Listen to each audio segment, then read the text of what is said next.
Labdien! Es esmu Zana Vēja, augstskolas Risteba, akadēmiskās bakalaura studiju programmas arhitektūra direktore. Bakalaura studiju programmas arhitektūra galvenie studiju moduļi ir sekojoši: arhitektūras projektēšana un dizains, arhitektūras vēsture un teorija, urbānā telpa un pilsētplānošana, būvniecības tehnoloģijas un būvkonstrukcijas, pilsētvide un labiekārtojuma dizains. Un tēlotāja māksla, kas apvienot ar projektu vadības, biznesa, uzņēmējdarbības prasmēm un sociālajām zinātnēm.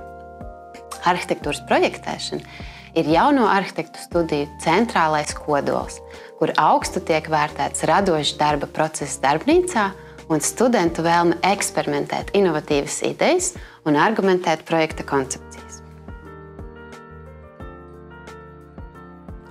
Studiju programmas absolventiem paveras plašas karjeras iespējas sekojošās nozarēs: darbs arhitekta birojā, darbs kooperatīvajā vidē, izglītības nozarē, pašvaldības un būvvaldes instancēs, nekustamo īpašumu nozarē, projektu vadībā, kā arī dizaina, scenogrāfijas, modes un citās radošajās nozarēs.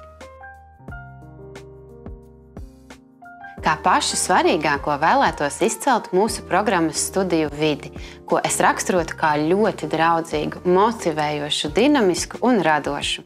Te izcelšu galvenos pozitīvos aspektus. Pirmkārt, studenti apgūst programmu nelielās grupās. Otrkārt, tā kā studijas notiek angļu valodā, liela daļa mācību spēku un studentu ir ārvalstnieki, kas savukārt nodrošina starptautisku mācību vidi. Treškārt, katru gadu studenti dodas ārvalstu mācību braucienos, kā piemēram Itālija, Somija, Francija.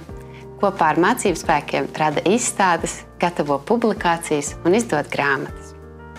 Un studentiem tiek piedāvāta regulāra iespēja piedalīties atvērtajās lekcijās, kuras lasa nozares profesionāļi. Akadēmiskā bakalaura studiju programma arhitektūra ir akreditēta līdz 2029. gadam. Studiju forma ir pilna laika klātienes studijas angļu valodā. Studiju ilgums ir 3,5 gadi. Absolvējot šo programmu, lai kļūtu par arhitektu, ir jāturpina studijas maģistra programmā.